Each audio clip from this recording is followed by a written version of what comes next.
Buenos días, señores estudiantes. Buenos Buenos días, doctora. Buenos días. Buenos días, doctora. Buenos días. Sí, vamos a continuar con las exposiciones. Creo que hoy día se puede terminar. Por favor, el grupo que le corresponde en la próxima exposición, que se prepare, comparta pantalla y presente al grupo. ¿De acuerdo? Listo, doctora.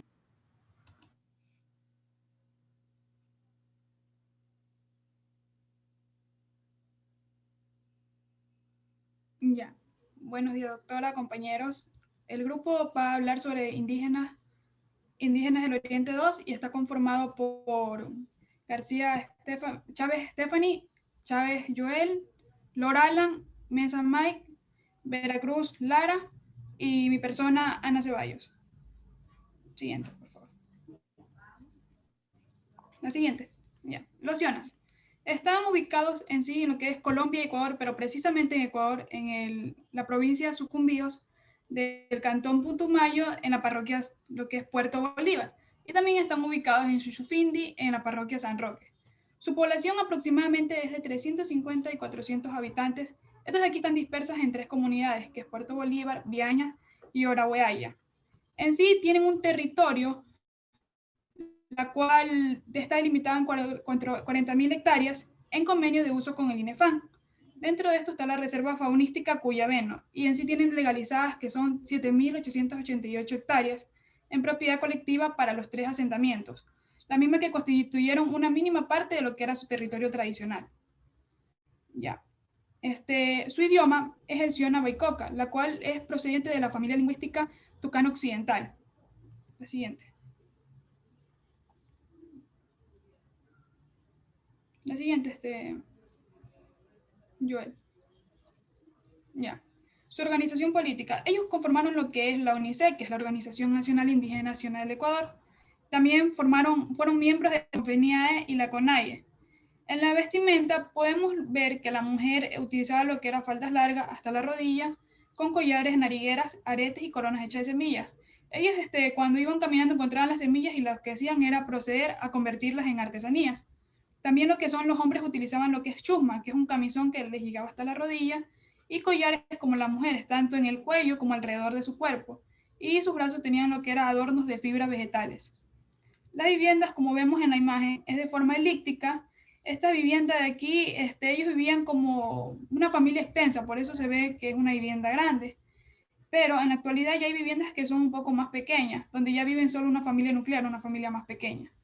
Estas de aquí son hechas de caoba o cedro con techo de palma y con pilares de madera que permite como protección de los animales. La siguiente, Joel. Bueno, su economía dependía de lo que era la agricultura itinerante. Ellos cultivaban lo que era arroz, maíz, piña, naranja, verde, también lo que eran chontanduros. Ellos se alimentaban por medio de la pesca, pero en muy poca medida lo que es la caza. Hacían canoas para el transporte en el río y también fabricaban lo que eran hamacas y canastos de fibra. Y las mujeres también se dedicaban a lo que es la alfarería. En lo que respecta a la artesanía, como vemos en la imagen, ya lo había mencionado, ellos recogían lo que eran semillas y también en el río se encontraban con unas piedritas que también las convertían en lo que es estas artesanías, y también utilizaban lo que son alas de escarabajos, eran de color verde fosforescente, que le permitía dar como vitalidad a este tipo de artesanías. Ya, Joel, la siguiente.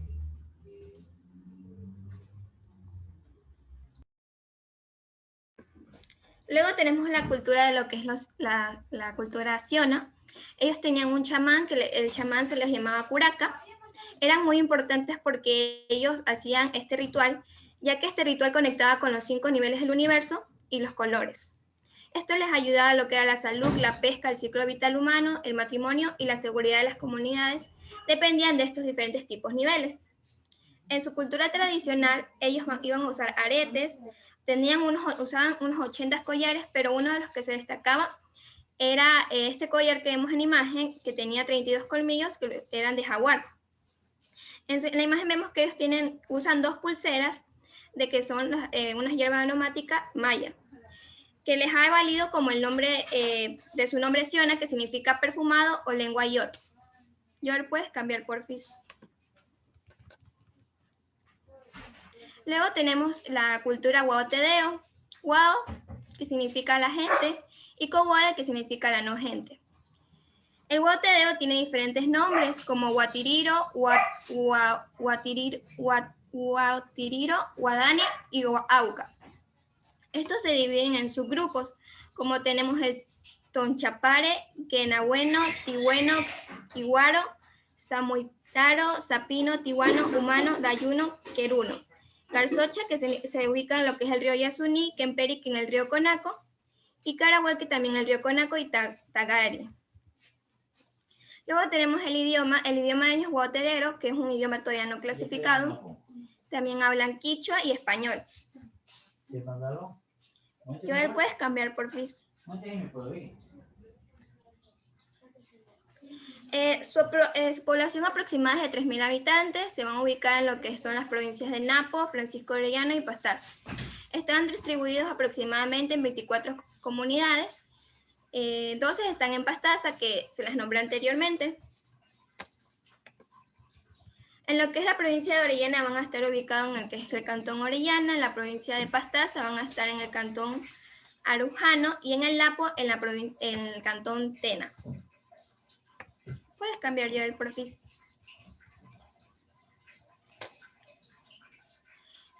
Su territorio tradicional va a estar constituido por unas 2.000 hectáreas que están al margen derecho del río Napo y a la izquierda el río Curay. En su organización política, me faltó. En 1958, el Instituto Lingüístico de Verano, ellos hicieron que esta población tuviera contacto con el exterior.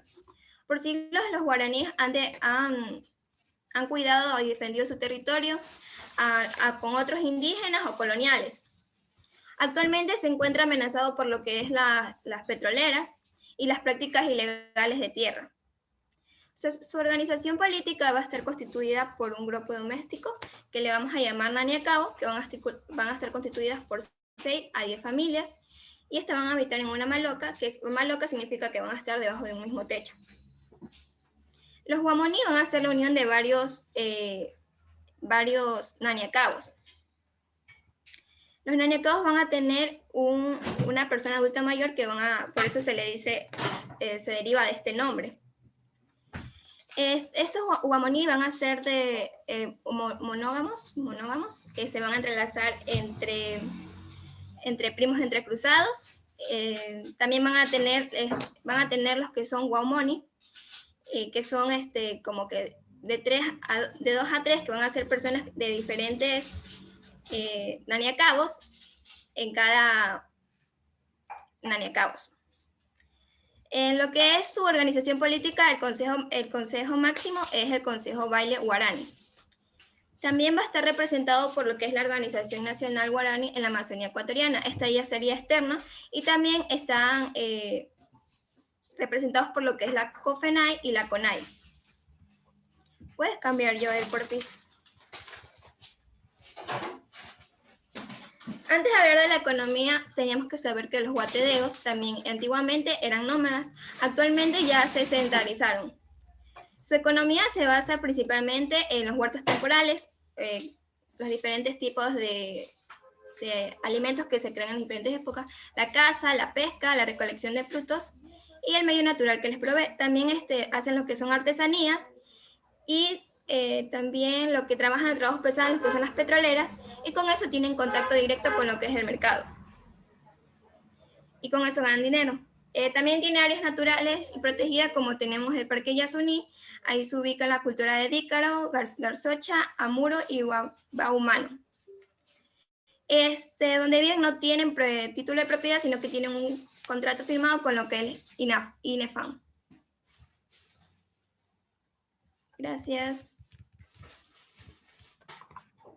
Bien, ahora vamos a continuar hablando de esta comunidad, hablando sobre los bloques petroleros del territorio. Bien, en el territorio guaraní existen los siguientes bloques petroleros. Uno de los más importantes, uno de los que más resalta, es el Petroecuador. Otro de ellos tenemos el bloque 14 de Vitage, el bloque 16 de Rexor GPF, el bloque 21 de Kerr-McGee y el bloque 31 de Pérez Compa. Bien, la nacionalidad guaraní es la que tiene mayor presencia de empresas petroleras al interior de lo que es su territorio. Y este va a determinar lo que es una gran fragilidad en sus condiciones de reproducción como nacionalidad. Sobre todo tomando en cuenta que su proceso de relación con la sociedad es muy reciente. Ellos han estado en contactos permanentes desde la década de los 60 y la década de los 70. Bien, con sus costumbres ancestrales, los guaraníes civilizados, ellos aún mantienen costumbres de castigar a un niño cuando no obedece las normas del papá o de la comunidad. Los niños pasados de 1 año de edad son atados a un árbol y lo castigan con un monte. Este monte va a ser denominado como monte de bejuco. Bien, aquí también en este territorio se van a conservar lo que es el matrimonio por concesión. Esto cuando un joven es sorprendido con lo que es su novia, inmediatamente el padre de lo que es la chica lo obliga a casarse con él. También ancestralmente entre los guaraníes existían la denominada bigamia y el levirato. ¿Qué quiero decir con esto? Es decir, que no era raro ver a un hombre casado con 2 mujeres, o si hay 2 hermanos y uno de estos muere y está casado, el hermano podría casarse con la viuda.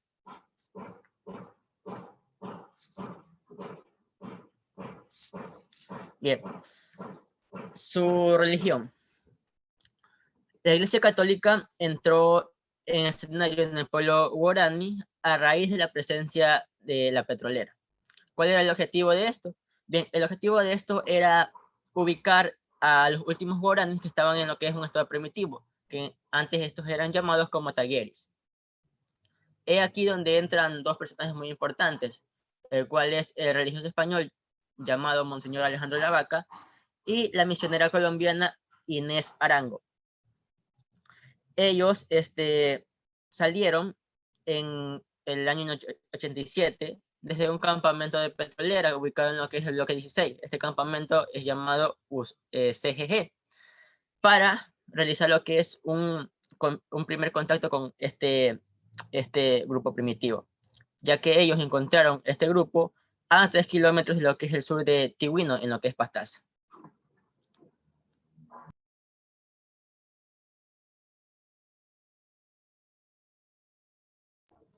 Bien, ahora vamos a hablar sobre lo que es los Shiwar. Bien, el nombre de esta nacionalidad tiene muchos significados, como por ejemplo, tenemos uno de estos que es el Li Shiwar, que significa en español nuestra familia. Además hay otro, como por ejemplo el Eakmi Shiwar, que significa conocedores de la selva o aquellos que pueden valerse por sí mismos. La organización que representa a los Shiwar es la nacionalidad Shiwar del Ecuador, que en este caso en sus siglas es Nashia. Anteriormente esta era conocida como la organización de la nacionalidad Shiwar de Pastaza en la Amazonía, con sus siglas Onshipae. Esta organización es reconocida como organismo privado sin fines de lucro, por lo que es el Ministerio de Bienestar Social. Bien, su ubicación territorial. Esta población se encuentra ubicado a lo que es al suroeste de la provincia de Pastaza, del cantón Pastaza, exactamente en lo que es la parroquia Río Corrientes. Bien, los Shiwar han sido los habitantes tradicionales de los territorios ubicados en lo que es la alta del río Corrientes y la cuenca alta del río Tigres. Estos llegando a lo que es una línea limítrofe con el Perú, que este espacio geográficamente es reconocido como Franja de Seguridad Nacional. Pero este pueblo Shiwar está distribuido en lo que son 9 comunidades. como por ejemplo tenemos una de ellas, la cual es la Cuinza, la Tunguinza, la Campanza, la Pininza, la Chuinza, la Tangunza, la Pienza, la Juyuinza y la Bufeo. Continuando con lo que es su origen, Shuar fue el nombre antiguo de los auténticos Shuars, por lo que su origen deriva de la familia Shuar y de las familias Ashuar.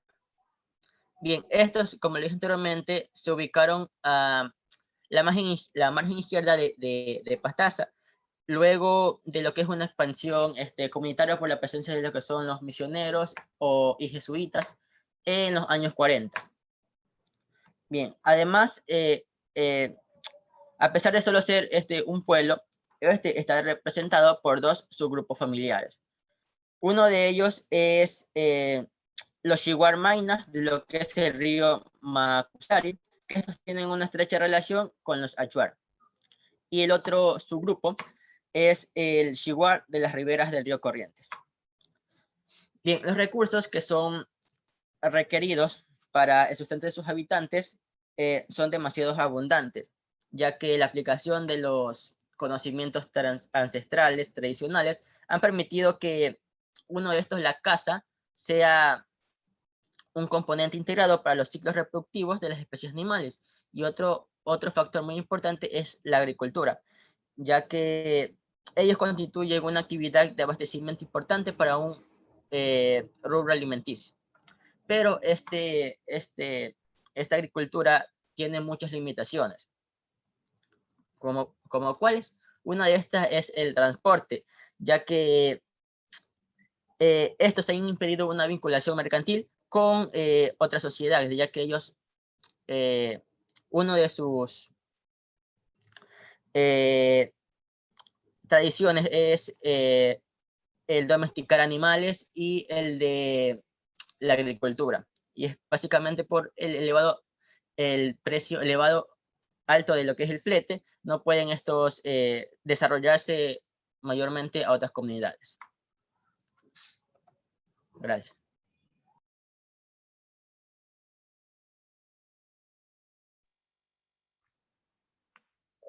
Buenos días. ¿Sí me escuchan? Hola. Adelante.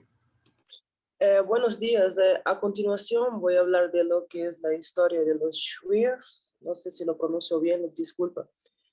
Su primer contacto con el mundo occidental fue en 1941, donde el protocolo de Río de Janeiro dividió sus tierras en dos partes, una parte ecuatoriana y otra parte peruana, donde se estableció la zona de amortiguamiento de seguridad social, donde ocuparon 100.000 hectáreas de las tierras de los Shuars, no sé si lo estoy diciendo bien. En mediados del siglo XX, sus vidas cambiaron drásticamente por la acción de los misioneros evangélicos del Instituto de Lingüística de Verano, donde cambiaron sus vidas drásticamente desde nómadas a pasar a ser sedentarios y a organizarse en comunidades, incluso a aprender español, a tener nuevo religioso y también a tener nuevas vestimentas, la vestimenta occidental. En 1992, grupos de indios amazónicos marcharon hasta Quito para reivindicar sus tierras, pues con la administración del presidente Rodrigo Borja, que fue desde 1988 a 1992, donde se los dieron, si se puede decir así, 89.000 hectáreas de sus tierras, que todavía sigue considerando una zona de seguridad. Con respecto a la espiritualidad, los Shuars consideran que los espíritus están presentes en todas partes, tanto en los bosques, aguas, charcas, campos y todo eso, y les cantan a los espíritus de manera a obtener mejor vida para sus familias. Con respecto a sus dioses, tienen algunos dioses. Arután, creo que así se pronuncia, es su dios supremo. Amazán, es el dios de los animales y los Zungi es considerado el dios del agua. Los chamanes son las personas encargadas, se puede decir así, o que tienen más contacto con el mundo espiritual por medio de rituales que hacen con plantas alucinógenas, como es la famosa ayahuasca, conocido por todos. Son también los que tienen más capacidad de interpretar los señales que aparecen en sueños. Y después de cada ritual entendí que hacen ayunas y abstinencia sexual también. Esto es todo. Gracias.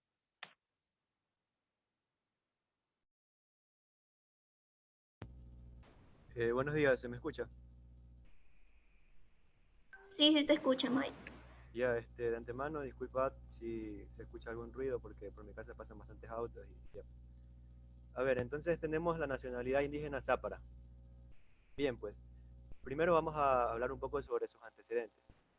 Eh, Antes de la llegada de los españoles, la verdad que ellos eran una población bastante eh, poblada, con bastantes habitantes. Sin embargo, con la llegada de los españoles se redujo y el mundo se viene abajo para los záparos. Esto porque ellos iniciaron lo que era una explotación y eso lo realizaban a partir de lo que era el caucho.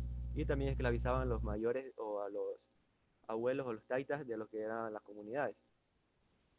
También lo que hicieron fue introducir lo que es la religión católica y la evangélica. Pero ellos lo decían que era, entre comillas, en nombre de Dios. Aparte de esto, tenemos que en 1942 se produce un pequeño conflicto y se divide lo que es los záparas en el estado peruano y en el estado ecuatoriano. En el Ecuador ellos se ubican en lo que es la provincia de Pastaza. Y a todo esto, por todos estos tipos de conflictos, estuvo en peligro de destrucción. Asimismo, como vemos aquí en la imagen de la izquierda, por donde están los dos, el señor y la señora, ellos usaban una vestimenta que estaba hecha a base de un árbol que el nombre es yanchama y la vestimenta tiene el mismo nombre. Lo que hacían era coger la corteza del árbol, golpearla, lavarla y la textura que cogía después de que se secaba era como una tela. Sin embargo, esta de aquí era un poco más gruesa. Siguiente diapositiva, por favor. A partir de aquí tenemos una parte de su territorio. Ellos lo que principalmente querían era tener una política o un reglamento propio. Es decir, que no querían que el Estado interviniese en las reglas que ellos tenían, porque querían ser uno solo con la naturaleza y que haya un equilibrio. Entre tanto, el Estado lo que estaba haciendo era sacar o explotando lo que era el Amazonas o el territorio de ellos. También lo que se produjo es que eh, redujese el número de los záparas que habitaban, porque al principio había, entre los años 70 y 80 había una población bastante abultada. Sin embargo, en la actualidad tal vez hay unos 1.300 o 500. Y la organización sociopolítica se puede decir de que esta está, a partir de los años después de que la población comenzaba a reducirse, comenzaron a crear lo que eran organizaciones. Entre ellas tenemos la Organización de Nacionalidad Zápara del Ecuador, como lo es la ONSAE. Asimismo, hay otra organización, o bueno, otras, como lo es la organización de la CONAIE y de la CONFENIAE. Por otro lado, ellos están organizados en 10 comunidades, pero se dividen en dos provincias. Una, la del río Tigre, que es las cuales son Cuyacocha, Conambo, Pindoyacu, Balsaura, Huiririma, Torimbo y Xiona. Y por parte de la provincia de Sarayacu tenemos a Yandiriyacu, Yanchamacocha y Mazaramo. Ahora bien, siguiente diapositiva.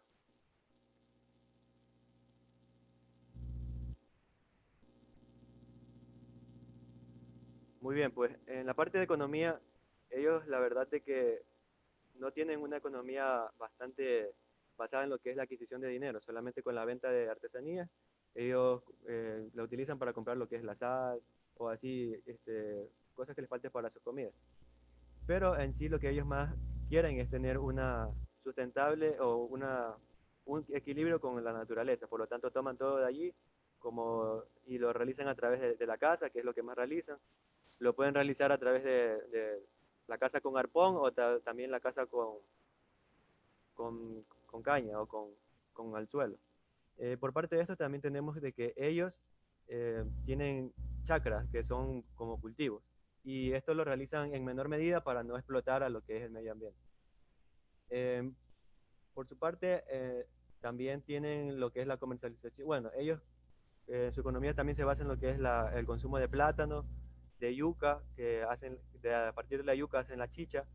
Esto depende del poblado en que estén, porque hay ciertos poblados en donde utilizan solamente las manos para lo que es amasar la yuca, pero en otros poblados las madres o las abuelas lo que hacen es masticarlo y luego ponerlo a fermentar para luego sacar la chicha. En este sentido tenemos a lo que es la música o las partes de lo que ellos realizan, las danzas y todo eso. Tradicionalmente ellos utilizan para los bailes lo que son el tambor, que está hecho o puede estar hecho de piel de mono, de tigrillo o de otros animales. También utilizan una corneta o flauta y esta de aquí tiene dos agujeros, uno al final y uno al inicio. Al inicio es por donde sopla y al final es por donde, solo con un solo dedo, dependiendo de la cantidad de aire que pase por aquí, es donde se va a escuchar el sonido. También utilizan distintos adornos.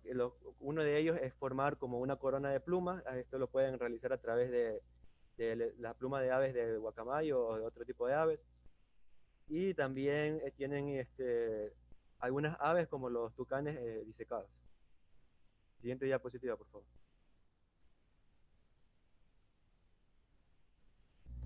Entre las artesanías, ellos tienen o pueden crear lo que son espadas, cuchillos, y esto lo realizan a través de la chonta, que es un árbol. También pueden utilizar otros, como ya antes mencioné, como era el arpón. Esto es bastante utilizado para la caza porque día a día viven más de la caza y de la recolección de frutas y vegetales.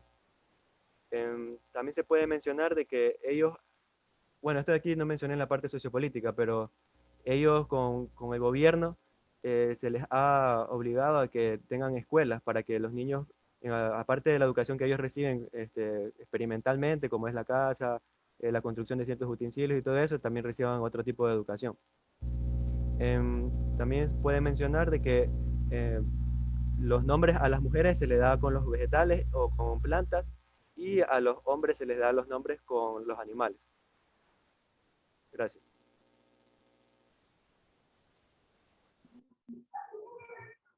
Buen día. Siguiente diapositiva, yo se repite.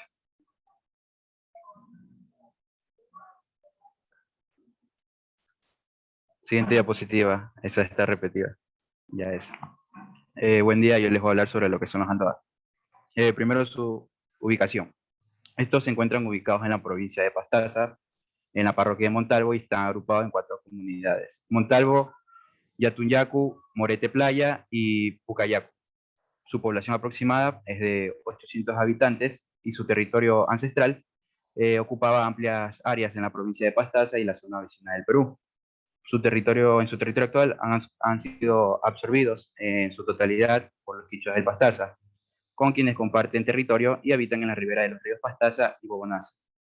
El territorio andoa legalizado comprende 65.000 hectáreas y luchan por otras 30.000 a ser legalizadas y se hallan en la franja de seguridad ubicada en la frontera de Perú. Siguiente diapositiva, por favor. En su organización sociopolítica, la Nacionalidad Andoa se organiza en el año 2003 y constituye la organización denominada Nacionalidad Andoa de Pastaza del Ecuador, NAPE, con su personería jurídica del 9 de julio del 2003, otorgado por el CODEMPE, el cual es el Consejo de Desarrollo de las Nacionalidades y Pueblos Indígenas del Ecuador, y reconocida por la COFENAIE en el año 2004. La COFENAIE es la Confederación de las Nacionalidades Indígenas de la Amazonía ecuatoriana. La autoridad de la NAPE es el Consejo de Gobierno integrado por 9 miembros, el presidente, vicepresidente, dirigentes de territorio, educación, mujer y familia, economía, salud, comunicación y juventud. Pasemos a su vestimenta.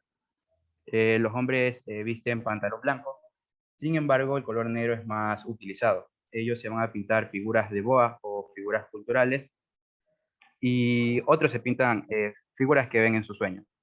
Las mujeres usarán blusas pequeñas, faldas negras, así como los quichuas, y también se pintarán figuras de boa en sus rostros.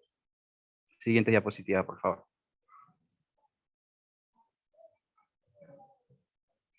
Para finalizar, tenemos lo que es la economía, las costumbres y sus tradiciones. En la economía, esta nacionalidad vive de la agricultura extensiva. Su principal producto agrícola es la yuca, y es un tubérculo que siempre va a estar presente en su dieta diaria.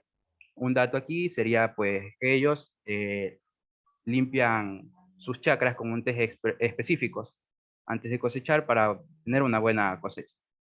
Entre sus costumbres y tradiciones tenemos sus fiestas como el Curacas, que es un evento religioso, similar con el Humilla. El Humilla es un evento en el cual decoran un árbol con regalos y adornos y a la final es sacrificado.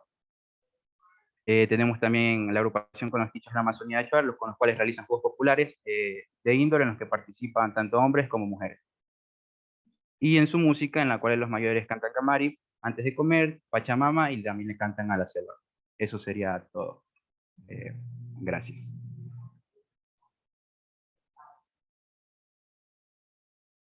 Bueno, creo que ya han terminado todas las nacionalidades indígenas de la Amazonía. Decirle unas 2 precisiones. Miren, tanto algunas nacionalidades del litoral, de la costa, como algunas de la Amazonía, pues tienen escasos componentes en su grupo, o sea, tienen peligro de extinción. No sé si ustedes conocen el término endogamia. ¿Qué significa endogamia? ¿Alguien que me pueda decir? ¿Qué significa endogamia? Señores. Eso lo van a dar ustedes en biología seguramente.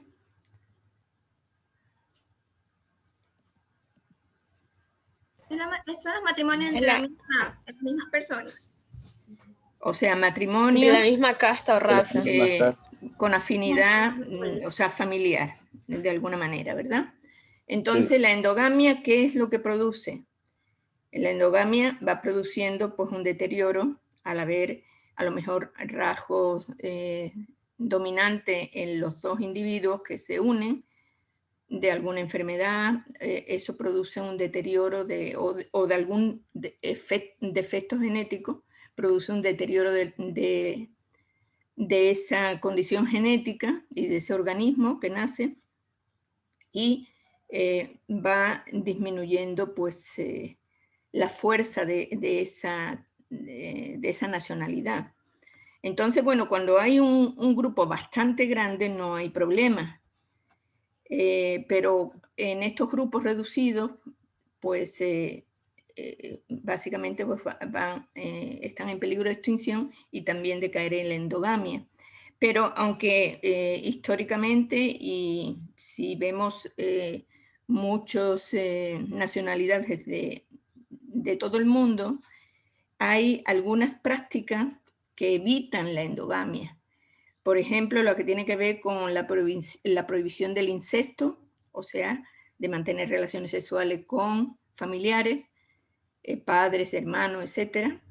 Y otra que es lo que se llama el rapto de la novia, que normalmente pues, es una práctica bastante arraigada, sobre todo en esas nacionalidades del Oriente, donde van a otro poblado de otra nacionalidad distinta, raptan a una mujer y la llevan a su casa, a su territorio. Entonces ahí ya no hay esa endogamia, sino que ya se diversifica genéticamente la tribu. Bueno, eso por un lado.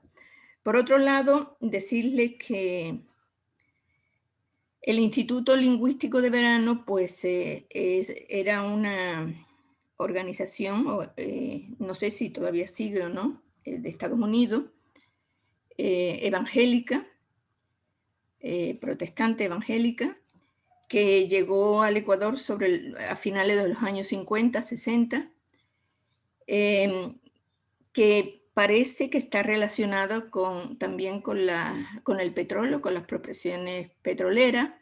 Ellos recibían, diríamos, los diezmos y los apoyos económicos de las grandes fortunas de Estados Unidos, enriquecida a través del petróleo. Entonces parece que hay una relación. Y el caso es que en Ecuador, esos son los hechos, en Ecuador pues estuvieron durante algunos años, y es en 1981 cuando son expulsados del país. Son expulsados porque hubo algunos movimientos de indígenas, de organizaciones indígenas, también organizaciones que trabajaban con los indígenas, que vieron que había, o sea, este grupo pues había producido una gran aculturación en la población de algunas nacionalidades como los Guauronis, los Secoyas, los Chiguares, en el oriente, que realmente pues habían perdido parte de su cultura, parte de, diríamos, de sus tradiciones, incluso aprendieron inglés, que, bueno, yo recuerdo que en los años 80 yo fui, 85, 86, yo fui al río, o sea, a una comunidad indígena que se llama Yaguarcocha. No es el Yaguarcocha diríamos, de cerca de Otavalo, es otra, en el oriente, por el río Napo, donde había una gran laguna.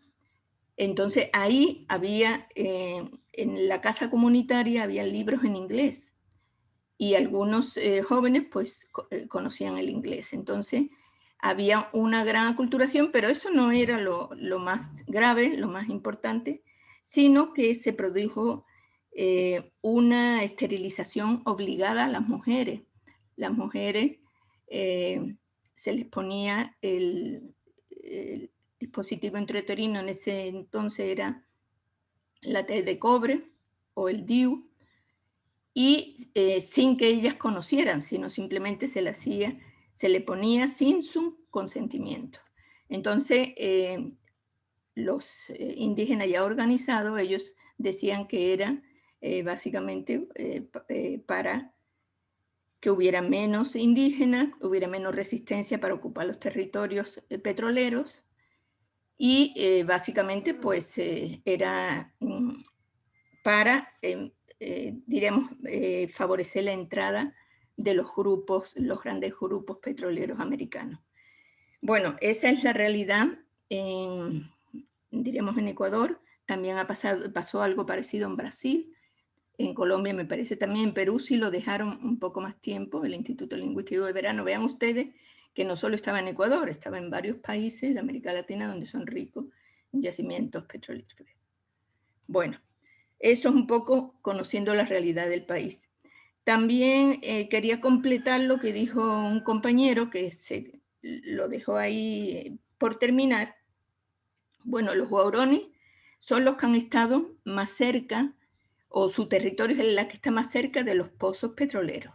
Entonces son los que han sufrido más problemas con los colonos y con los mismos personas que trabajaban en la extracción de petróleo. Entonces, estos Guauronis, bueno, en el año 1987, y efectivamente, pues tuvieron un contacto con Monseñor Lavaca, que en ese momento era obispo de El Coca, que es un cantón bastante grande. Entonces, el Monseñor Lavaca estuvo 22 años ahí como sacerdote, después obispo. Estuvo conviviendo con los Guauronis que se acercaban más a la ribera de los ríos y a la ciudad. Y él incluso aprendió su idioma, su dialecto, aparte del quichua. Y él lo que hacía era mediar, de alguna manera mediar entre los colonos y entre las personas de los campos petroleros. Entonces, en 1987 iba acompañado de una monja. Ellos fueron también a mediar con un grupo del Huaorani, pero era un grupo, diríamos, no contactados, que se llamaban los Tagaeris, y fueron lanceados por estos Tagaeris y fueron muertos los dos. El momento que recogieron su cuerpo tenía 160 orificios de lanza en el cuerpo de este sacerdote. Entonces, bueno, ellos fueron a ayudar y realmente pues fueron muertos. Ha habido también otras muertes en el territorio de colonos y de otras personas prácticamente de algunos campos petroleros, porque realmente pues estos pueblos se están defendiendo porque están ocupando sus territorios ancestrales. Parece ya hace algunos años que están más tranquilos, pero por ejemplo los Tagaeris siguen siendo pueblos no contactados.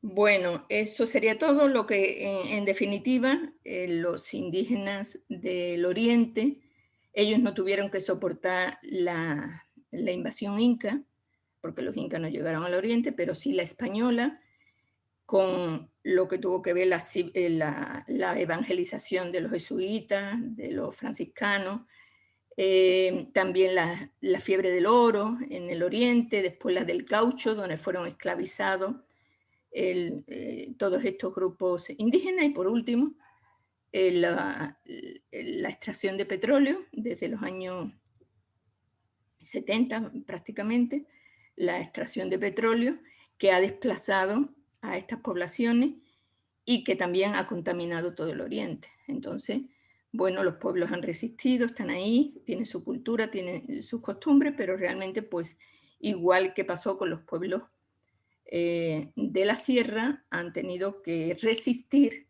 todas esas invasiones que en su historia pues se han ido dando, ¿no?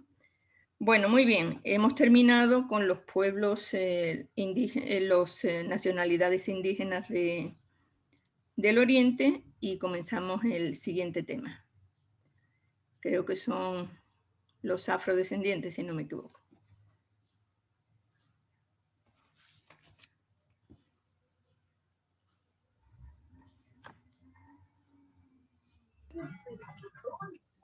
Sí, doctora, somos nosotros. Buenos días, compañeros y doctora. Es un grato placer poder dirigirme el día de hoy a ustedes y compartirles este tema, que son los afrodescendientes.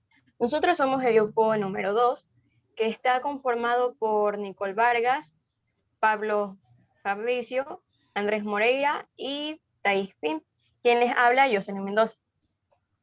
Siguiente, por favor. Bueno, como primer subtema que tenemos es conocer la ubicación territorial del pueblo afrodescendiente. Según el último censo realizado por INET, que es el Instituto Nacional de Estadísticas y Censos del Ecuador, estos pueblos africanos originalmente se efectúan más bien en la mayoría de las provincias como Esmeraldas, con 43.9%, Guayas con 9.7%, Imbabura con 25.8% y Chimborazo con 38.0%. Bueno, aquí vale la pena mencionar que actualmente no solo los afrodescendientes se encuentran en estas provincias, ¿no? Ahí, como en la parte que viene siendo de la costa, se acentúan lo que es Esmeraldas, el Oro, el Guayas. En lo que viene siendo parte de la sierra, están en Imbabura, en Pichincha y el Carchi, y en el oriente en Sucumbíos. Siguiente, por favor. Por lo que se refiere a las poblaciones actuales, según el último censo, como había mencionado en el 2010, podemos decir que estas personas, las cuales no solo se mencionaban como autoidentificaban como, podríamos decirlo, afrodescendientes, sino los que se llamaban como negros, mulatos o afroecuatorianos, representaban el 7.2%. Entonces, en estos de aquí tenemos con diferentes tipos de categorías y porcentajes. Se hizo una sumatoria tanto de ecuatorianos que se autoidentificaron, los negros y mulatos, que es del 1% los negros y los mulatos del 1.94%, tuvieron un total de 7.2. Comparando con el censo del 2010 y el 2001, podemos ver en el gráfico que actualmente en el 2010 hubo un aumento de población en sí. Siguiente, por favor. Bueno, en lo que concierne al origen, bueno, ya muchos de nosotros conocemos cómo llegaron los esclavos a América, en este caso en Latinoamérica. Bueno, esto inició a mediados del siglo XVII. Bueno, ¿por qué sucedió esto? Hubo una gran demanda en la corona española.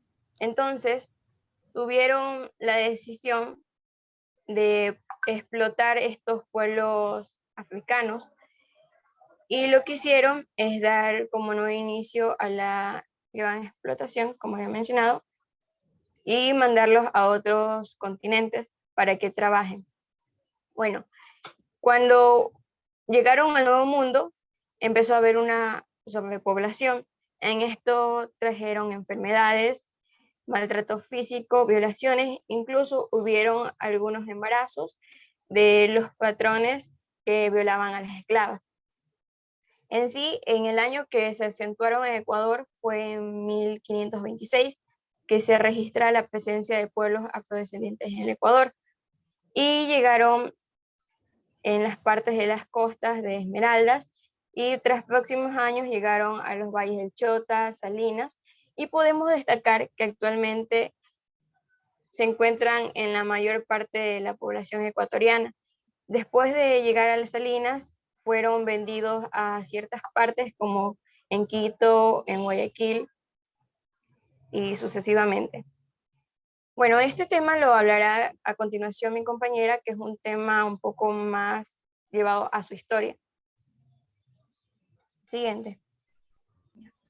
Hola a todos. Bueno, vamos a hablar un poquito sobre la historia de los afrodescendientes. Aquí hay que aclarar algo muy puntual que como grupo nosotros debatimos. Hablar de afrodescendientes es hablar de todas las personas que, bueno, vienen del continente africano y que emigraron hacia alguna parte del mundo, básicamente bajo la esclavitud. Ahora, nosotros hemos delimitado un poco el tema hacia los afroecuatorianos y cómo ellos vinieron aquí a Ecuador, cómo llegaron. Ahora bien, aclarado esto, yo sé que la historia puede resultar un poquito compleja de narrar, porque, bueno, hay sucesos, datos, personajes, y es complejo realmente, pero vamos a hacer algo. Supongamos que ahorita, en este momento, en este preciso momento, nosotros vamos a estar en una sala de cine. Ya, yo les voy a contar una película, ustedes se van a mentalizar, así como cuando van a ver una película de los Avengers, o bueno, de cualquier película. Y yo les voy a contar una película que tiene dos partes. En esta diapositiva vemos una parte que es el contexto histórico de los afroecuatorianos de Esmeraldas, y no sé si puedes pasar a la siguiente. Y acá tenemos el contexto histórico de los afroecuatorianos del Valle del Chota, Cuenca del Mira. Ahora sí, retrocede. Vamos primeramente a narrar esta primera película, este contexto histórico de los afroecuatorianos de Esmeraldas, y comienza de la siguiente manera. Dice un historiador, un párroco, que se llama Miguel Ángel Cabello Balboa, que aproximadamente en octubre del año 1553 pasaba un barco por aquí, por Ecuador, y él iba con mercadería, iba con esclavos, y venía de Panamá y se dirigía a Perú. Pero lastimosamente por condiciones climáticas, bueno, por casualidades de la vida, como lo quieran denominar, este barco naufragó. ¿Quién iba al mando de este barco? Iba un personaje que ustedes ven ahí en la derecha, que se llama Alonso de Illescas. Él era el que llevaba al mando ese barco que naufragó. Este barco naufragó específicamente en las costas de Esmeraldas. De allí que viene esta película que dice Afroecuatorianos de Esmeraldas. Ahora, ¿qué pasó con estos esclavos? Lo que pasó fue que huyeron y estuvieron al mando de un cimarrón que se lo llamó, bueno, que se llamaba, perdón, Antón. ¿Qué es un cimarrón? Un cimarrón se conoce como, bueno, en términos simples, se conoce como una persona que huye o que se hace rebelde de la esclavitud, bueno, en este caso de los afro, y a eso se le denomina un cimarrón. Este cimarrón, llamado Antón, se fue a un, formó, como quien dice, su propio pueblo, que se conocieron como palenques. Palenques es así como un lugar bien alejado, bien, sí, bien lejos. Entonces, ¿qué pasó aquí? ¿Qué viene en esta trama de la película?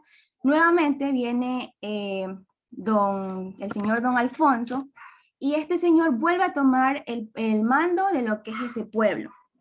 Y allí pasa a formar lo que es una alianza con los indígenas. No sé si ustedes ayer escucharon a la profesora Joaquina, que ella dijo, dice, más tal vez en el siguiente tema, bueno, no tal vez, en el siguiente tema vamos a hablar sobre el reino de los Ambos. El reino de los Ambos es básicamente eso, es una alianza entre los indígenas y los afroecuatorianos que se establecieron allí.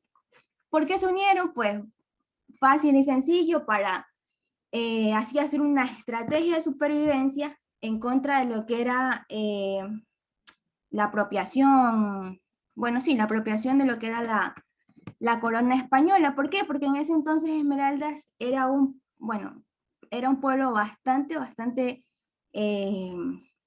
requerido, sería por así decirlo. Era muy rica en oro, en platino, en caucho, en tagua, bueno.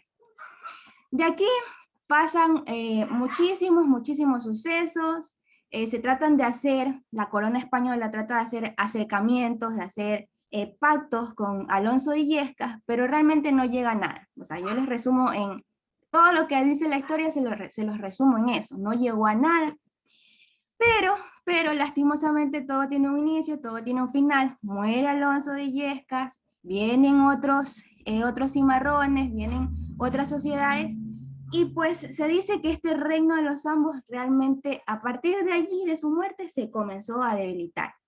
Ahora, por último, para cerrar esta película en el contexto histórico de los afroecuatorianos en Esmeraldas, se dice, porque esto no es un dato tan confirmado, de que antes de que llegaran estos afroecuatorianos de Esmeraldas, en esa época, en el año 1553, hubo antecesores que llegaron a este pueblo, pero realmente no es algo que se tenga tan confirmado. Realmente la historia no es tan exacta para decir sí, esto pasó o no, esto pasó. Y estos que supuestamente llegaron ahí, llegaron a un lugar de Esmeraldas que se llama San Mateo. Y bueno, pues eso hablamos un poco sobre el contexto histórico de los afroecuatorianos. Fue básicamente porque llegó una embarcación que naufragó. Fue algo indirecto. Pero ahora sí, pasemos a la siguiente diapositiva para hablar de la otra parte de la historia, de la otra película. Bien, vamos a hablar sobre el contexto histórico de los afroecuatorianos, pero del Valle del Chota, Cuenca del Mira. ¿Qué pasó aquí? Ahora no vamos a decir que estos afrodescendientes, que bueno, que ahora son afroecuatorianos, no vamos a decir que ellos llegaron indirectamente, ya, porque el clima sí lo quiso, porque las casualidades de la vida no. Básicamente llegaron exclusiva y directamente a realizar trabajos en haciendas de azúcar, en plantaciones de algodón, eso aproximadamente en el siglo XVI más o menos. Entonces ya pasado el siglo XVI, más o menos XVII, hubo una disminución aquí en Ecuador, de lo que fue la población indígena. Bueno, por enfermedades, porque hubo trabajos forzosos. Recordemos que en esa época no era como ahora, que los trabajos son más sencillos, sino que eran realmente arduos. Y entonces, entre el año, como pueden observar ahí, entre el año 1680 y el año 1700, y hasta los años 1760, perdón, la Compañía de Jesús los jesuitas, resolvieron importar esclavos desde Colombia para reemplazar a esos indígenas que faltaban en las plantaciones de algodón, en las haciendas azucareras, y se establecieron en esta parte de la audiencia de Quito. Se dice que estos afrodescendientes tuvieron así un impacto económico sumamente importante para esos jesuitas. Ahora, ¿qué pasa? ¿Qué es lo que se dice de esto? ¿Qué más se conoce? Supuestamente, un personaje, un historiador, se puede decir así, alguien que conoce la historia, que se dedica a estudiar a esto, que se llama José Chalá, él dijo que los africanos en este contexto histórico, en este preciso contexto histórico, no aceptaron básicamente su esclavitud, sino que más bien una vez que estos jesuitas se fueron porque hubo un periodo de nuestra época en que se expulsaron a esos jesuitas, quedaron al mando de otros dueños, y los trabajos comenzaron a ser más arduos. Entonces allí ellos ya, como por así decirlo, se rebelaron un poco, y la situación fue pero muy drástica, perdón. Y estos jesuitas se fueron aproximadamente en el año 1767, por ahí, más o menos. Ya para finalizar esta historia, que ha sido bien corta realmente, les he tratado de simplificar las cosas, ya se abolió la esclavitud, tiempo después, ya mucho tiempo después, se abolió la esclavitud, pero, miren lo injusto de la vida, creo yo que lo he visto ahorita que he investigado un poco de esto. Aún después de que ya se instauró o se sacó la esclavitud, se seguía pagando a los dueños para que liberaran a los esclavos. O sea, es algo, en estas épocas es algo inconcebible realmente. Y eso se lo conocía como los actos de manumisión, y a ellos se les pagaba, o sea, se les pagaba para que liberaran a esos esclavos. Supuestamente el valor rondaba entre 192 y 300 pesos. Antes de que viniera el sucre, yo investigué esto, antes de que viniera el sucre, como tal, aquí la moneda era el peso ecuatoriano, entonces se consideraba que más o menos estaba por ahí el valor. Entonces, ahí quedamos con la historia. Básicamente, entre estos dos puntos, el compañero Yoyo, por favor, que apague el micrófono, que está bien.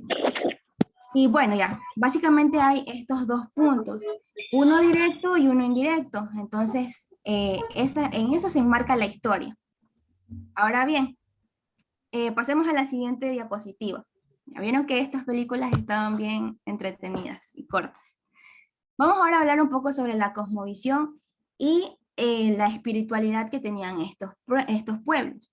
Ahora, aquí también hay que hacer otra aclaración. O sea, uno al menos yo como persona que estoy investigando el tema, me hago muchas preguntas. O sea, ¿cómo vamos a definir a este pueblo que ya viene acá y que ya sus costumbres cambian? O sea, no podemos definir esa cosmovisión y esa espiritualidad. Vemos un cambio, ¿no? En el contexto histórico sí tengo que ubicarme más delimitadamente a los afroecuatorianos, a cómo llegaron aquí.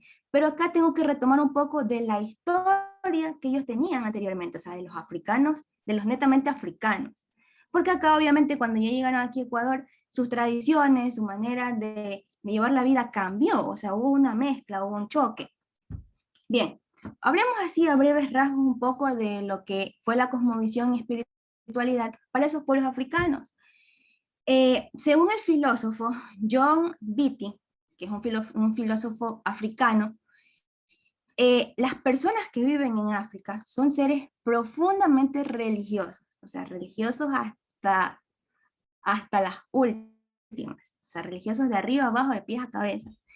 Y todo lo que gira en torno a su vida es la religiosidad, cómo sucede la vida, cómo sucede la muerte, cómo está constituido el universo, la naturaleza, lo que le pasa, lo que no le pasa. O sea, son seres que realmente creen mucho en la religiosidad.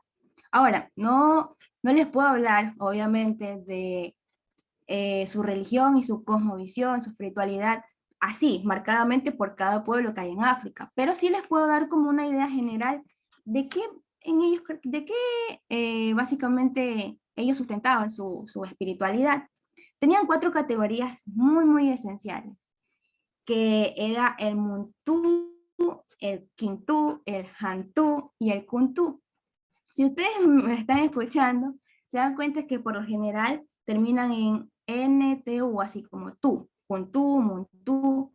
Entonces, esta terminación de la palabra significa fuerza vital que mueve todas las cosas. El Muntú se refiere a los seres humanos, el Quintú a las cosas, el Jantú al lugar y el tiempo, y el Kuntú a la modalidad. Esto me pareció, al menos me pareció un dato importante, porque supuestamente en este Kuntú, en esta modalidad, ellos tenían en cuenta mucho lo que eran los sentimientos de las personas, o sea, basados en la religión, en la forma de ver la vida, perdón, de ellos. Y todas las actividades que realizaban, por ejemplo, el arte que ellos plasmaban, la risa, la poesía, la alegría. Entonces, esa era básicamente su cosmovisión, su manera de ver el mundo. O sea, cuando hablamos de cosmovisión, bueno, entro un poquito en tema de eso. Cuando hablamos de cosmovisión es cómo ellos ven el mundo, cómo se identifican en ese mundo y en qué estatus están ellos.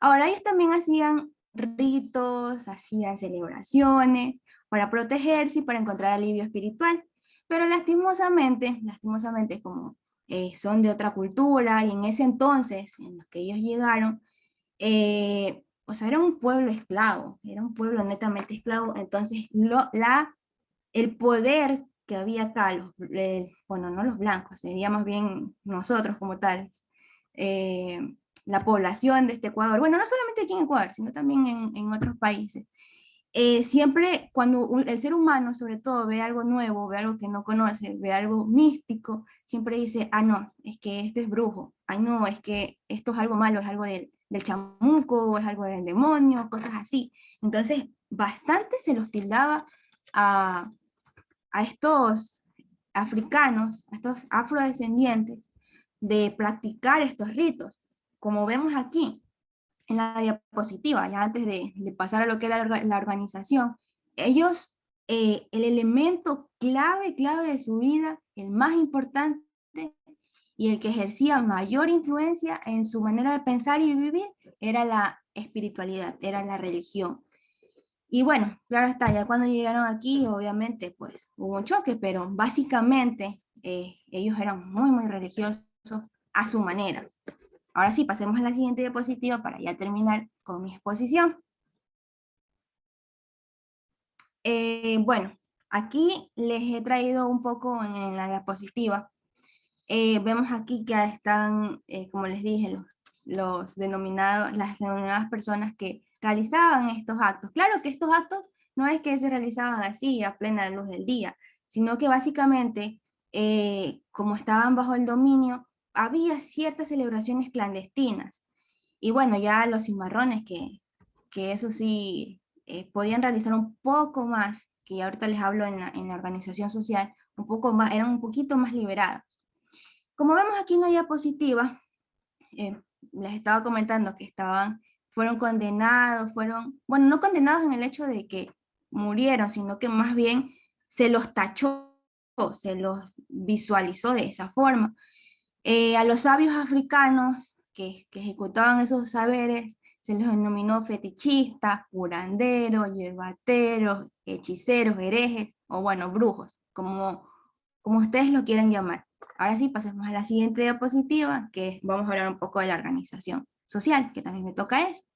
Ahora, en esta organización social, sí me gustaría como decir algo que yo pienso, o sea, al momento de yo investigar esto, yo decía, chutica, pero ¿cómo yo voy?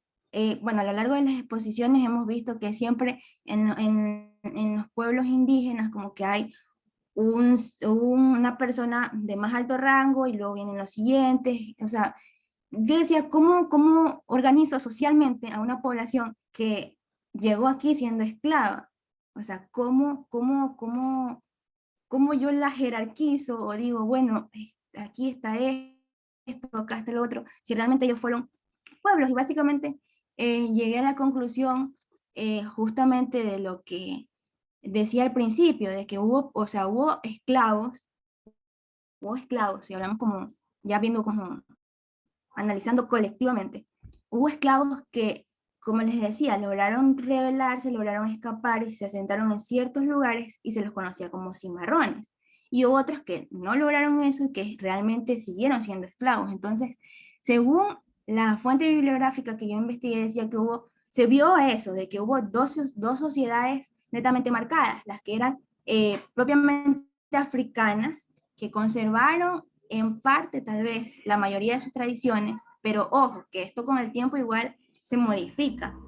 Y también las que ya tomaron un rumbo diferente y se desarraigaron totalmente de todas sus costumbres debido a las condiciones que les rodeaban. Y bueno, aquí como vemos, o sea, algo realmente indiscutible, pese a que en los estudios dice que sí, que se vio esa marcada característica entre esas organizaciones sociales, dice que pese a que la esclavización amenazó con destruir las estructuras simples de cohesión social, de los africanos, las sociedades africanas presentes en América no se disgregaron, porque allí donde básicamente esas poblaciones trataron de bajar o trataron de destruir esos modelos elementales de su vida, ellos reaccionaron y se reestructuraron. Hoy en día, realmente, si ustedes hablan con alguien bueno, es un afrodescendiente, realmente ven que bueno, no conserva todas sus tradiciones, sus costumbres, realmente se ha perdido bastante, pero se siente identificado con su pueblo, se siente identificado con decir yo soy afro, yo soy y pertenezco a él y me identifico con eso. Entonces, básicamente eso es lo que habla la organización social. Ahora sí, creo que ya por hasta aquí fue mi exposición. Muchísimas gracias y que continúe el siguiente.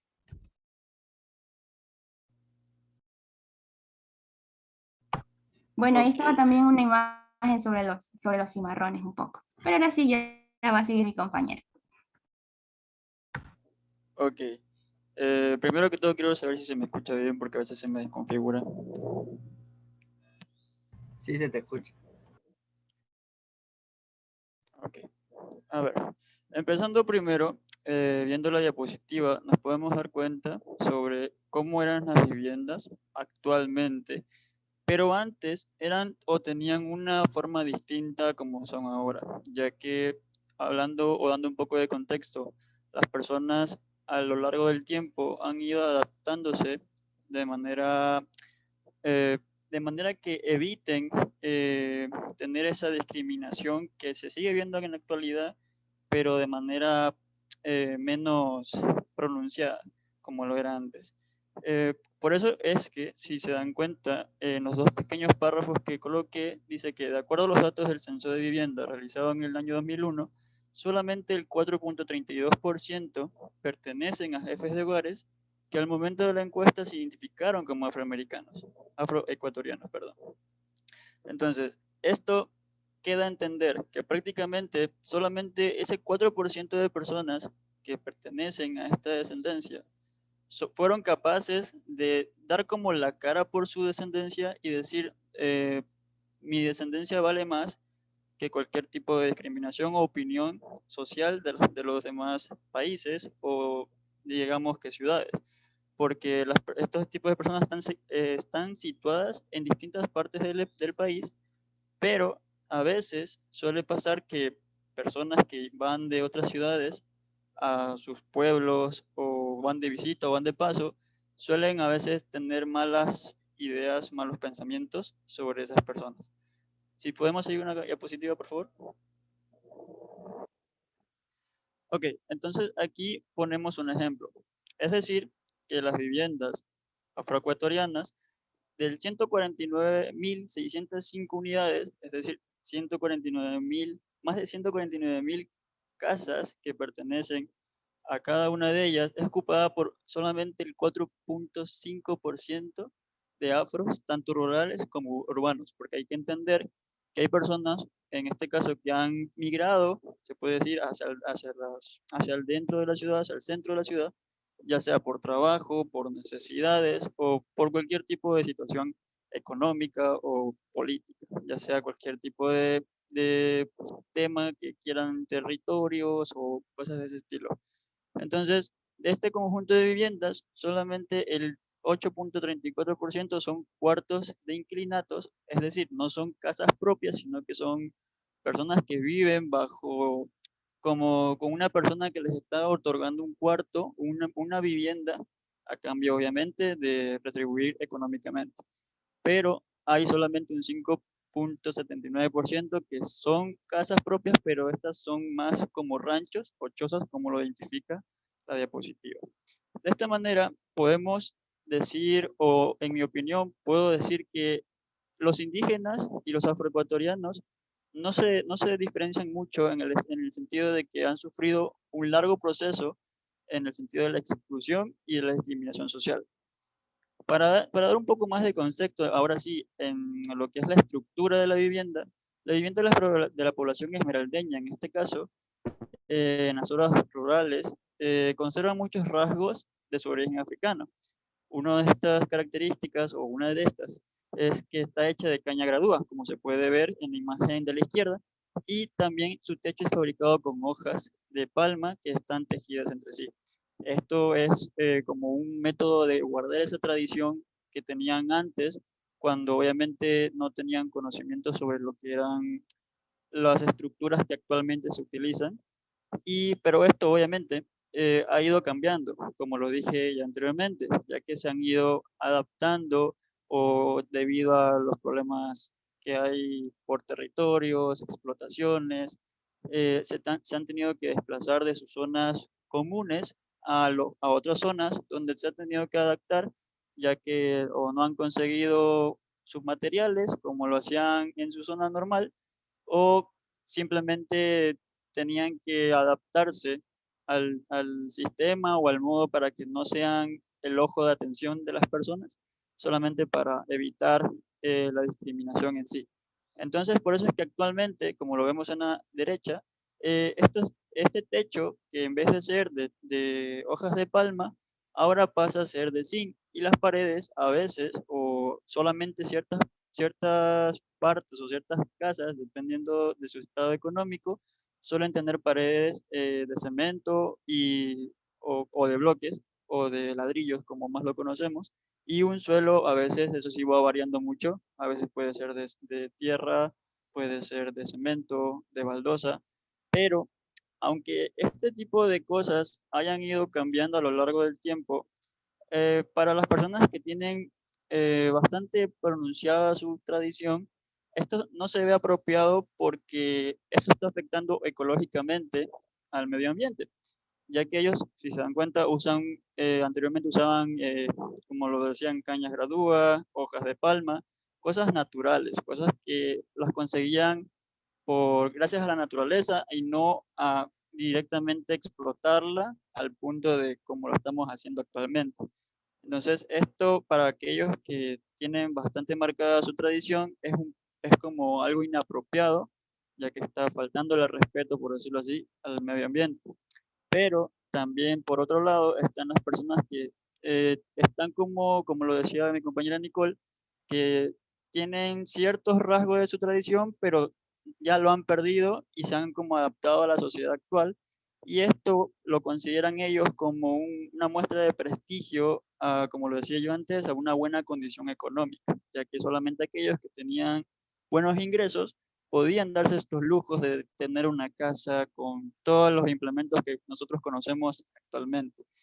Ahora, hablando un poco más del interior, más que todo de los antiguos, y también ciertas casas en la actualidad siguen teniendo estos implementos, pero anteriormente usaban en su interior, existían muebles o implementos que ellos usaban para su comodidad, como sillas, mesas, eh, camas familiares, o a veces, como uno decía, solamente había una cama para el papá y la mamá y una cama para los hijos. Y a veces no nos podemos dar cuenta de que a veces no era solamente un hijo, 2 hijos, eran muchos.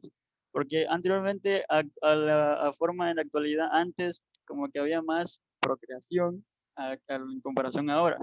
Y era más complicado, obviamente, conseguir esos implementos como eran las camas.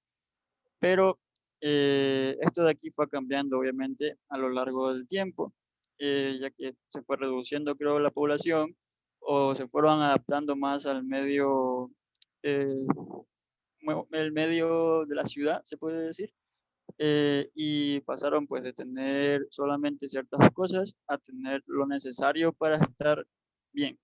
Y pues también hablar de los implementos o los instrumentos que ellos usaban para trabajar.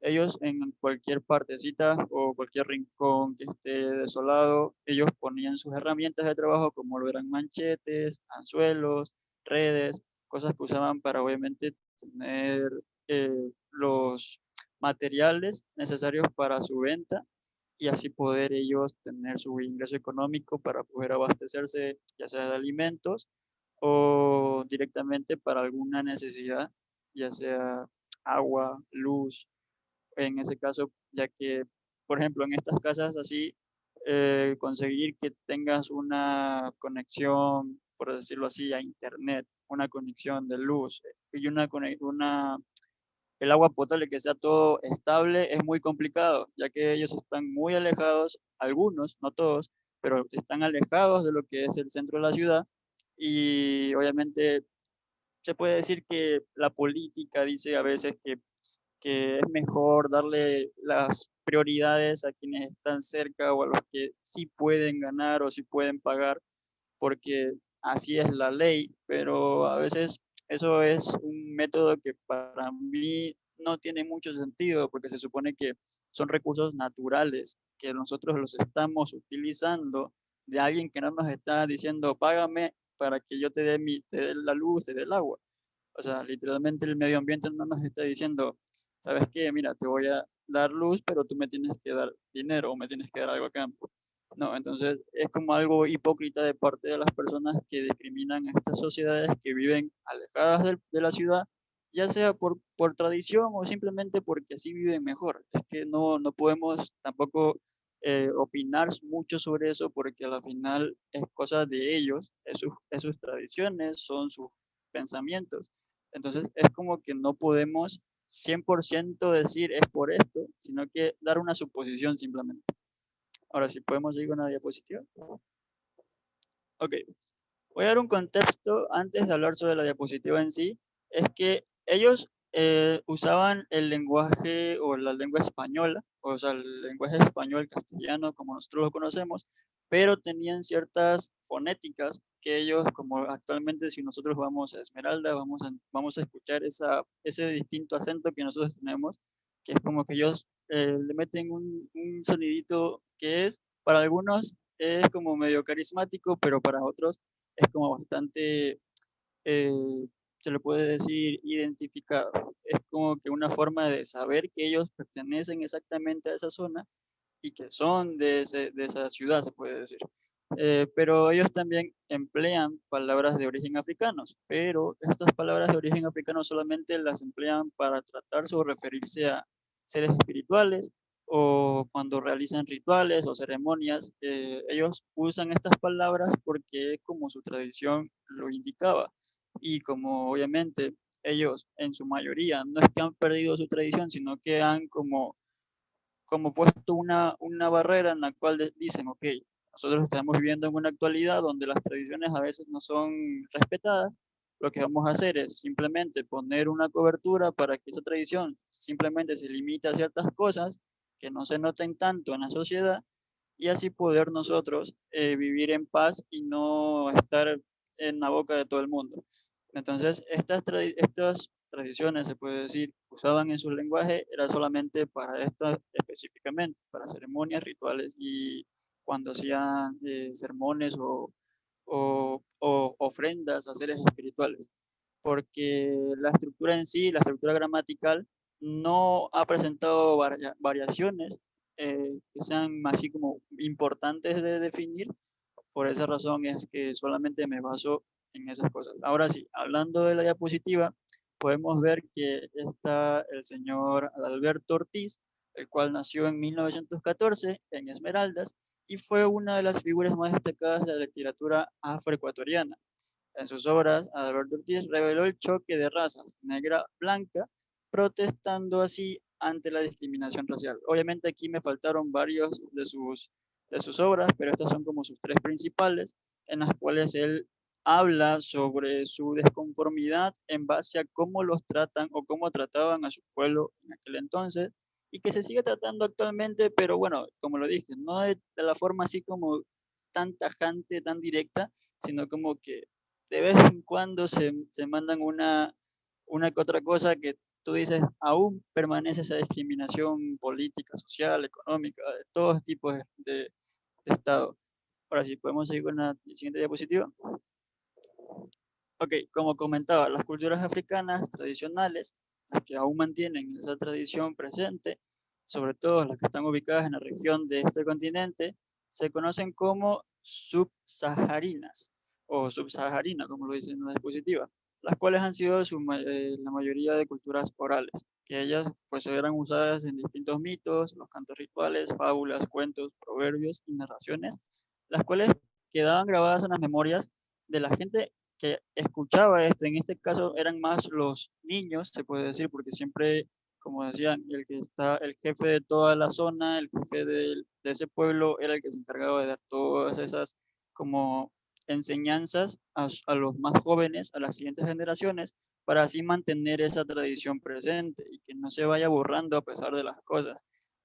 Por eso dice que pasaban de boca a boca sin ningún soporte material. O sea, no es que decían, mira, te doy por ejemplo, este balón que significa esto, no, sino que directamente ellos te incluían o te inculcaban una tradición que tú simplemente por la forma en la forma en la que ellos te lo expresaban, tú directamente ya la mantenías porque sentías la importancia de esa tradición, sentías la esencia. Entonces, como podemos ver en la imagen de la izquierda, ellos antes lo hacían por medio de vía oral, o sea, ellos iban viajando de pueblo en pueblo, las personas obviamente, los que estaban aptos para dar esos mensajes, ellos se encargaban de ir y dar las tradiciones o dar sus historias, trasladarlos a los jóvenes para que así ellos también lo hagan con sus siguientes generaciones y mantener esa tradición.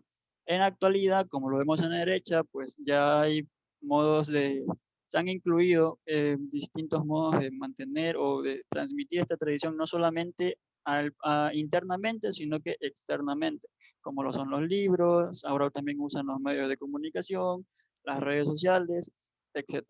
Siguiente diapositiva.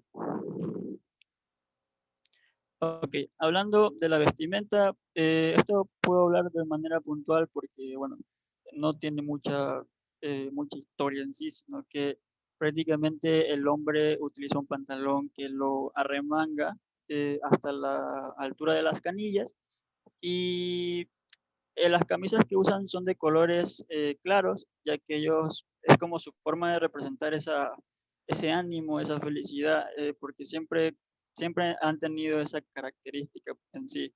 O sea, en lo personal, ya que yo estuve viviendo un año ya, esto es como se puede decir, experiencia personal, vivir en una ciudad rodeada de personas que están llenas de felicidad te hace sentir bastante bien, porque es como que vas a una zona, escuchas música, vas a una zona, ves que hay personas que están sonriendo o están contando chistes.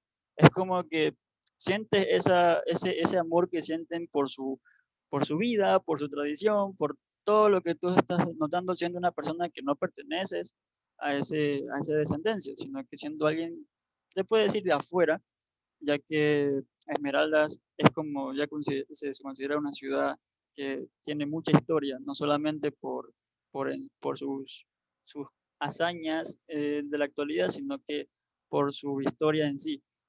Y hablando de las mujeres llevaban una pollera y una blusa de manga corta y no usaban calzado. Y como lo vemos en la diapositiva, pues se dan cuenta que ellos en la foto de la izquierda hay como un grupo musical y se dan cuenta que usaban camisas coloreadas, camisas con colores vivos para demostrar ese ánimo, ese gusto por lo que están haciendo. De esta manera es como lo dicen los cuadros, que la indumentaria y los textiles de los pueblos y nacionalidades del Ecuador son canales de transmitir la identidad, cultura y cosmovisión. En cada pieza hay técnica y tradición transmitida de generación en generación. Es por esto que ellos lo usan con tanto cariño y tanto respeto, ya que es una forma de transmitir en sí su tradición. Siguiente diapositiva.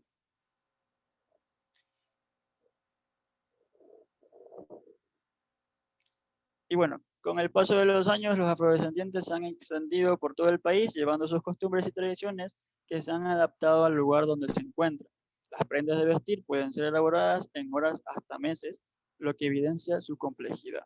Esto es a lo que me refería, ya que obviamente cuando algo tiene bastante valor y sentido, no solamente es por quién lo hizo, sino que la manera en que se hizo, el tiempo que se llevó y la dedicación más que todo.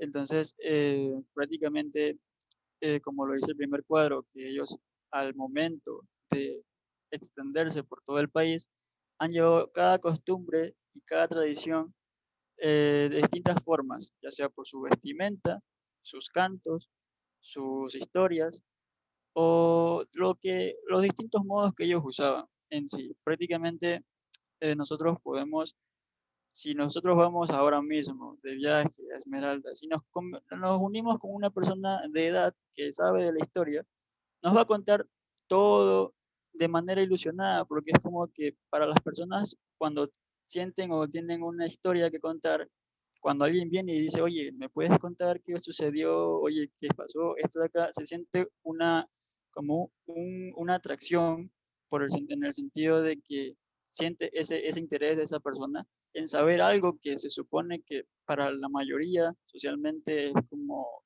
raro o es distinto a lo que normalmente uno vive. Entonces, esto es como como conclusión se puede decir de que al pasar el tiempo, ellos han sabido cómo mantenerse al margen, y no solamente en el sentido social, político y económico, sino en el sentido de buscar como una forma de que no les afecte y no hayan como trabas para que ellos sigan transmitiendo su tradición, sino que han buscado y se han adaptado, como lo dicen las leyes físicas y todo eso, que cuando te encuentras en una zona distinta, adáptate, si no vas a terminar muerto. Es como la ley en los animales. Por ejemplo, un ejemplo en las jirafas, el cuello largo de las jirafas era porque para ellos alcanzar su comida tenían que estirarse. Entonces, eso es como una forma de adaptarse para poder sobrevivir. Asimismo sucede con la tradición. Para que no dejen morir la tradición, lo que hacen es adaptarla al medio para que así pueda seguir viviendo y la gente lo pueda seguir disfrutando sin darse cuenta a veces de que pertenece a esa tradición en sí. Muchas gracias.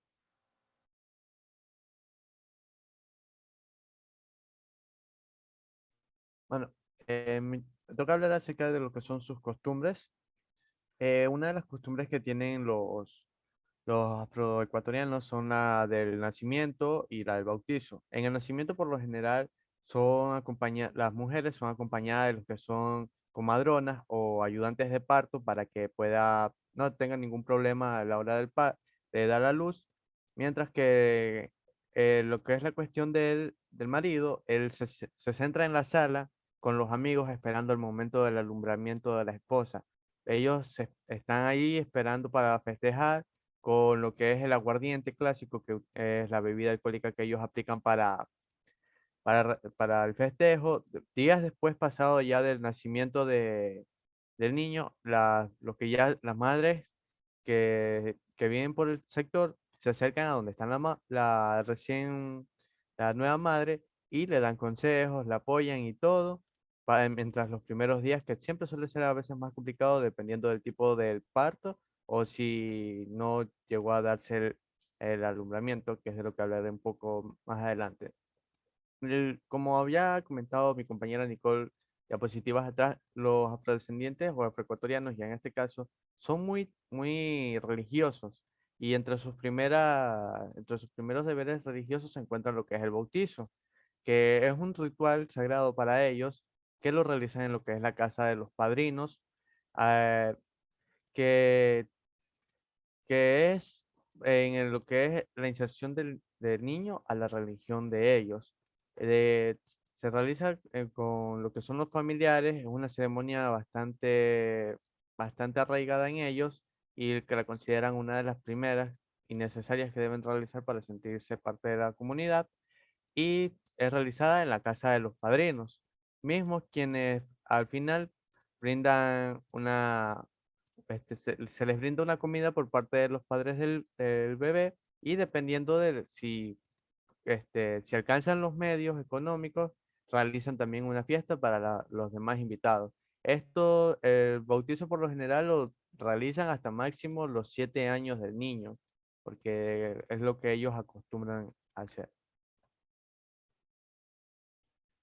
Cuando no se da el nacimiento del niño o fallece el niño, al menos hasta máximo 10 años, en sus rituales de, de sepulto, de velación y de sepulto y de la hora de realizar el sepelio, ellos acostumbran a realizar lo que son chihualos durante la velación, que es realizada en la casa de los padrinos y siendo también eh, corren los gastos por parte de ellos. Un ejemplo de los chihualos aquí es: tu padrino te ha de dar canalete para abogar, tu madrina te ha de dar rosario para rezar.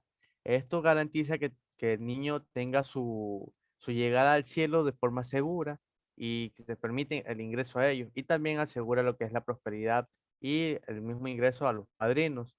Y siempre se lo acostumbra a vestir de angelito al niño. Y antes de realizar de sepultarlo, también se le procura dar de agua bendita en el caso de que no nazca, ya que, como indica aquí la diapositiva, suelen penar durante las noches porque no han alcanzado su gloria total, ya que no lograron ser bautizados, y esto les causa dolor tanto a los padres como a ellos. Y también durante los días posteriores a lo que es el sepelio de ellos, siempre acostumbran las madres que han perdido, también acostumbran a acercarse a la mamá que lo ha perdido para darle ánimos y para hacerla sentir que no está sola.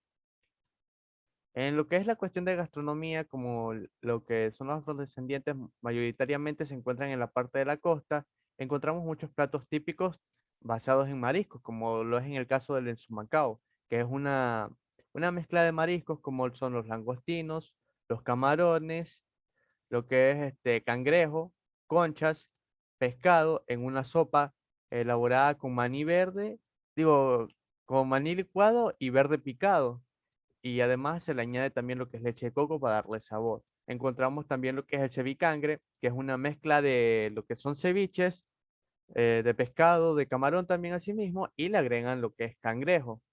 También encontramos lo que son el tapado de pescado, que es como por decirlo, el seco de pescado de nosotros, solo que el de ellos es diferente por la forma en cómo lo preparan, ya que como se puede observar, tiene lo que son verdes maduro hervido, el pescado, lo que es cebolla y ajo y todos los demás ingredientes. También encontramos el clásico arroz marinero, que es acompañado por una gran variedad de mariscos, incluyendo el pulpo, el calamar, lo que es el camarón, las conchas y una ensalada de, de aguacate con cebolla colorada, cebolla perla y lechuga, y lo que es básicamente el arroz, en lo que va envuelto varios de los mariscos. También encontramos los clásicos preparados, tanto en todas partes del Ecuador como en esta región, que son el bolón de verde con queso y chicharrón, que, como muchos saben, consiste en lo que es el verde, ponerlo en agua caliente hasta que ya pueda majárselo, y se le agrega lo que es el maní también a la hora de mezclarlo, y al final se les agrega ya sea el chicharrón, el queso, o en muchos casos también que pueden hacer de uno mixto, en este caso queso y chicharrón, o también con carne, algo que no muchos apetecen. Se encuentra también lo que es el sango de verde, un encocado de pescado que lleva como ingrediente base y como su nombre mismo lo indica, lo que es el coco. Y la clásica cocada que consiste en lo que es ralladura de coco acompañada con lo que son eh, la leche y el azúcar derretido después de varios minutos en el agua, añadiendo, digo, hasta a fuego lento o a fuego rápido, dependiendo del tiempo que tengan disponible para cocinarlo, y se le va añadiendo lo que es la ralladura de coco hasta que ya se forme se le da una consistencia espesa y se le comienza a hacer lo que son las bolitas de cocos que terminan al final siendo suaves. Entre sus fiestas encontramos mayoritariamente lo que son las fiestas religiosas, que realizan en lo que son Navidad, Semana Santa, fieles difuntos y algunas populares como las de sus santos, que en este caso serían la de San Antonio, la Virgen del Carmen y Virgen de la Merced, la Virgen de las Lajas y los demás santos patrones de cada capilla, porque dependiendo de la zona encuentras cierto patrono, algo parecido a lo que sucede en lo que es cuestión de parroquias, ya hablando del nivel de iglesia también, como que tienen un distinto patrón patrono para cada sector. Por decir, en el sector que yo vivo está lo que es la Virgen de Fátima, en la parte de lo que es el Divino Niño, está asimismo lo que es el Divino Niño, está la Virgen de Montecristi, que es otra, y así en estos sectores se encuentran así mismo. Y así como nosotros aquí en lo que es Manabí, se acostumbra a realizar en Montecristi las caminatas en honor a la Virgen de Montecristi. Se encuentra también lo que son las fiestas de los santos para ellos, que son fiestas duraderas de más de una semana, recorriendo el pueblo, haciendo procesiones, caminatas, todo en honor al santo, además de visitar lo que son las otras comunas con el santo, ya sea recorriendo en barcas, como aquí pueden ver un ejemplo de ellas, con comparsas, que en este caso es con su ritmo clásico de la marimba, con los instrumentos que ellos mismos han creado, y van festejando durante todo el camino. Como pueden visualizar aquí, tienen todo decorado para la fiesta, para la ocasión. Aquí llevan el santo, que va con un manto, con su velo, con las cosas que lo representan y lo simbolizan al santo. Y también tenemos lo que son sus fiestas cívicas, que son las fiestas clásicas que celebran en todas las provincias, pero en este contexto dependiendo de lo que se encuentra también. Aquí se acostumbran a realizar actos festivos, ya sea veladas o simplemente no asistiendo a clases porque se le considera un día festivo o de vacación para ellos. Se acostumbra a realizar lo que son desfiles, como aquí pueden ver, al ritmo de comparsas, también de los colegios y escuelas que se presenten con sus diferentes bandas musicales.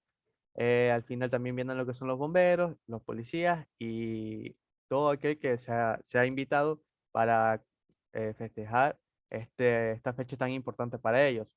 Entre sus fiestas más importantes se encuentran lo que es el 5 de agosto, la independencia de ellos, que indica el contexto de que sucede la liberación de su esclavitud, y lo que es el Día de la Raza, que es el 12 de octubre, o ya no se lo conoce como el Día de la Raza, que ya no me acuerdo bien cómo se lo conoce ahora, pero hasta hace muchos festejaban como el Día de la Raza aquello por su condición por lo que presentan, lo que como ellos denominan un color diferente, o se le denomina por muchas personas, cosa que no comparto porque todos somos de la misma especie, solo que de diferentes tonos de piel, algo que sucede por la pigmentación, pero es una forma de también diferenciar a las personas. Bueno, pasamos a lo que es la población afroecuatoriana actual. Aquí daré unas pequeñas pautas sobre lo antes mencionado, incluyendo también lo que es el Día Internacional de la Discriminación Racial.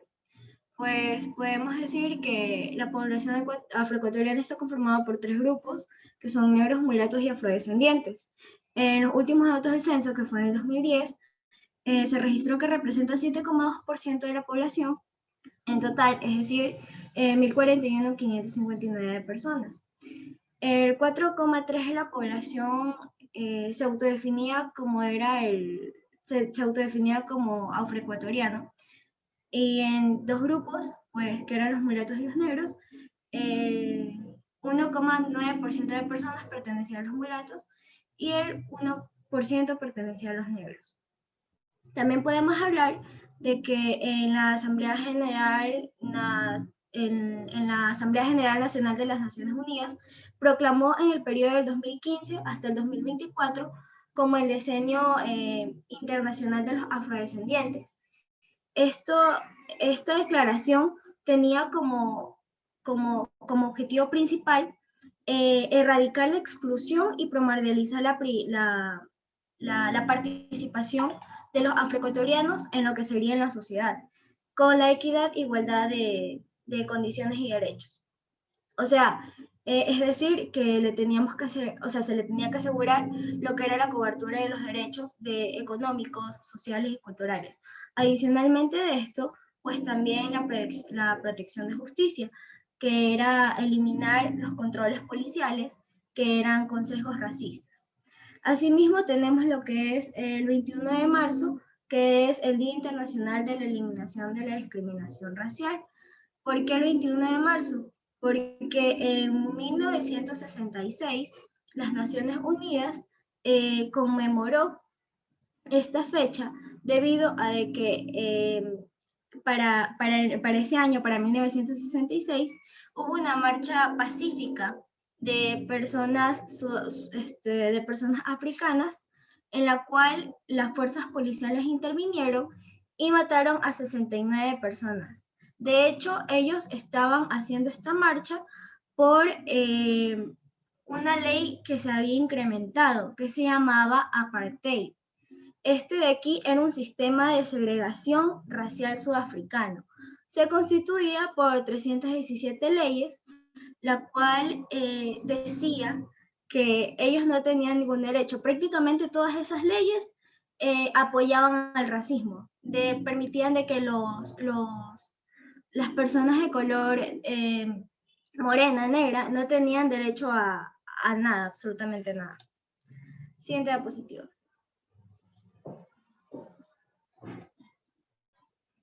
Bueno, en lo que es la economía, si pueden observar el símbolo, para ellos representa lo que es la transformación de vida. Tienen como base, bueno, tienen dos bases súper grandes para su economía, que es lo que es el turismo y la agricultura. En lo que es el turismo, podemos decir que la provincia de Esmeraldas es conocida además por sus hermosas playas y sus exuberantes paisajes y su clima súper cálido y húmedo. Pues es una atracción bastante grande, e incluso para las personas que vienen de fuera. Tradicionalmente, Esmeraldas es el territorio afroecuatoriano por excelencia. Asimismo, constituye lo que son las selvas esmeraldeñas. Este es el área de la provincia, esta es la cuna prácticamente de las playas, como lo es Atacames, Tolas, Cayapas. También es conocida como la provincia verde por la gran cantidad de productos agrícolas. En lo que pasamos a la agricultura, podemos decir que es conocido también por su gran variedad y cantidad de productos agrícolas. Las personas que hacen esto, pues obviamente viven en lo que son en las zonas rurales y de ahí exportan y traen a lo que es a la ciudad. Los ingresos se obtienen de estas actividades y lo que son asociadas al cultivo comercial, como lo es el plátano, el cacao, la caña de azúcar, frijoles y frutas. En lo que es en la artesanía, pues se sabe que hacen la elaboración de artículos con materiales autóctonos de la provincia verde, como es el coco, la tagua, la madera, las conchas, la chonta, que es una fruta, pero la concha de esta es disecada y pues es utilizada. También tenemos lo que es el coral y demás objetos que son obtenidos de los mares y los bosques. Con estos materiales pueden haber la fabricación de lo que es anillos, carteras, bolsos, maracas, figuras afros, aretes, incluso los instrumentos musicales propios de Esmeraldas, que son como la marimba, los bombos y el cununo, que es el tambor con un tronco súper grueso, o sea, súper grueso y súper largo, y pues arriba tiene como para tocar. Esta ha sido nuestra exposición, espero que les haya agradado, muchas gracias.